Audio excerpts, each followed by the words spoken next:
There are moments when history doesn't knock at the door, it kicks it open. Moments when the world forces you to ask, what will we stand for? What will we fight for? And how much are we willing to sacrifice to protect it? For Africa, and for Burkina Faso, that moment has arrived. And it came not with a warning, but with fire from the sky. The strike that changed everything. At dawn, when most of Burkina Faso was still wrapped in the silence of sleep, a sound began to rise over the northern Yatenga province, the low hum of jet engines, growing into a roar that shook the air. At exactly 5:42 a.m., 2 precision-guided munitions tore through the stillness. In an instant, a rural outpost lay in ruins. 3 lives, 2 soldiers and 1 civilian, were gone. 7 others wounded. A key communications tower reduced to twisted metal and smoke. According to Burkina Faso's Ministry of Defense, these strikes came from U.S. Africa Command assets stationed nearly 380 miles away in Niger. There had been no warning, no request, no agreement, only an unprovoked act that shattered the dawn. Under international law, under Article 2 of the UN Charter, this was a direct violation of national sovereignty. A president's defiance. Within hours, President Ibrahim Traoré addressed the nation. This strike was not merely against our land. It was against our right to exist as a free and independent people. The response was immediate. 12,000 active-duty soldiers placed on high alert. 1,200 more sent to reinforce border security along Mali and Niger.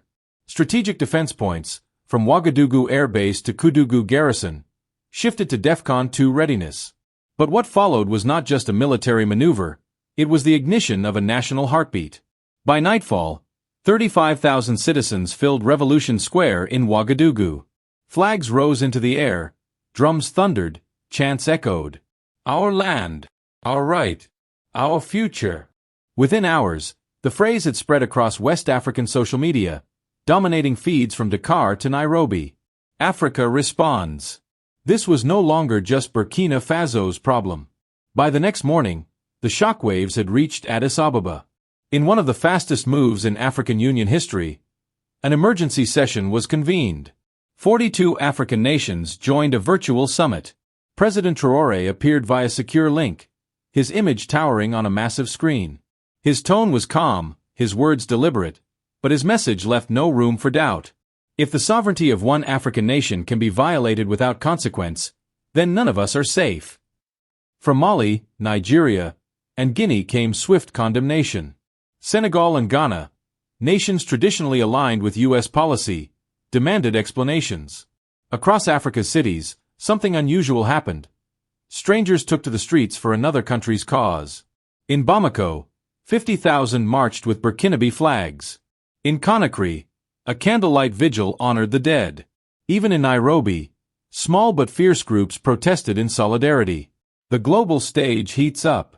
In Washington, the Pentagon doubled down, framing the strike as a precise anti-terror operation, targeting a militant cell. Yet when pressed by reporters for names, dates, or evidence, officials offered none, only vague assurances. At the United Nations Security Council, Burkina Faso's ambassador demanded an emergency session. The debate was fierce.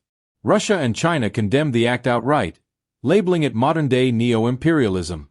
France urged restraint, careful not to damage its strategic foothold in West Africa.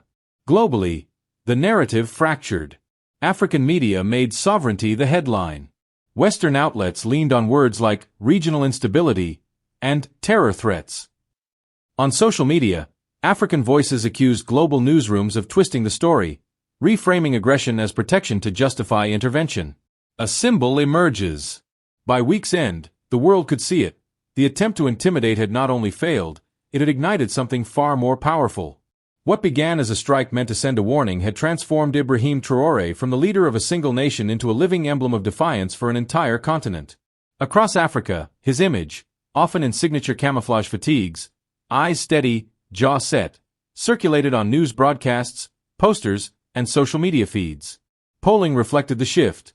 His approval rating, already respectable at 62%, surged to a commanding 78% in just days. But Traoré understood that symbolism, while inspiring, is fragile if not backed by action. Within weeks, he turned public momentum into concrete strategy. In Bamako, He stood alongside the leaders of Mali and Niger to sign the Sahel Shield Alliance, a mutual defense pact pledging that if one nation's sovereignty was violated, all three would respond as one. The agreement was more than ink on paper. It was a direct challenge to decades of divide-and-rule politics in the Sahel. Beyond the pact, Algeria quietly convened closed-door meetings with delegations from multiple African states. Proposals emerged for a continent-wide African Rapid Reaction Force, coordinated intelligence sharing, and investment in locally produced defense equipment to cut reliance on foreign arms. For the first time in years, the conversation was not about asking for protection, it was about building it from within. Africa was not just talking unity, it was beginning to design it. Economic and social aftershocks. The strike rattled more than politics. Diesel prices jumped 12% in a week. Food costs in northern provinces climbed by up to 10%. In Ouagadougou, schools shut down for 2 days. Parents feared a second attack. To calm the storm, government ministers fanned out across the country, holding town halls, explaining security plans, broadcasting nightly updates. The goal was clear: control the narrative before panic controlled the people. The second shock. 2 months later, history's warning bells rang again, this time in Niger. In the stillness of an ordinary morning, the hum of an unmanned drone grew into a deadly strike, killing 4 civilians during what foreign powers labeled yet another anti-terror operation. But Africa had learned its lesson. Within 24 hours, Niger's interim leaders stood shoulder to shoulder with President Traoré, their voices united before the cameras. The era of unilateral foreign strikes in Africa is over. The message echoed from Bamako to Kampala. Mali, Guinea, and Chad vowed solidarity, while Tanzania and Uganda lent their support. Across parliaments in West and East Africa, lawmakers demanded answers, questioning the presence of foreign bases on their soil. For many, this was no longer just about security policy.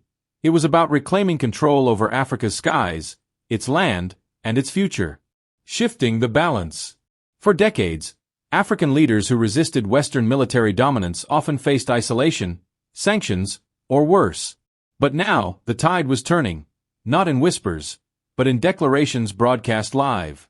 Traoré, often in his trademark camouflage fatigues, told the African Union, "Sovereignty is not a gift.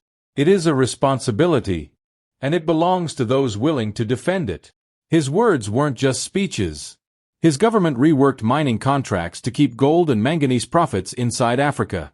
When Western aid programs threatened withdrawal, he turned to African and Asian partners, avoiding an economic collapse and proving that dependency was a choice, not a destiny. The flame that won't go out. From Ouagadougou to Nairobi, from Dakar to Dar es Salaam, one truth was burning brighter than ever. Africa's sovereignty is not negotiable. It belongs to those who live on its soil, speak its languages, and dream its future.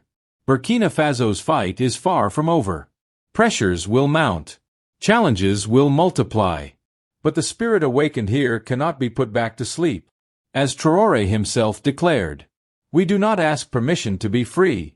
We stand and we take it."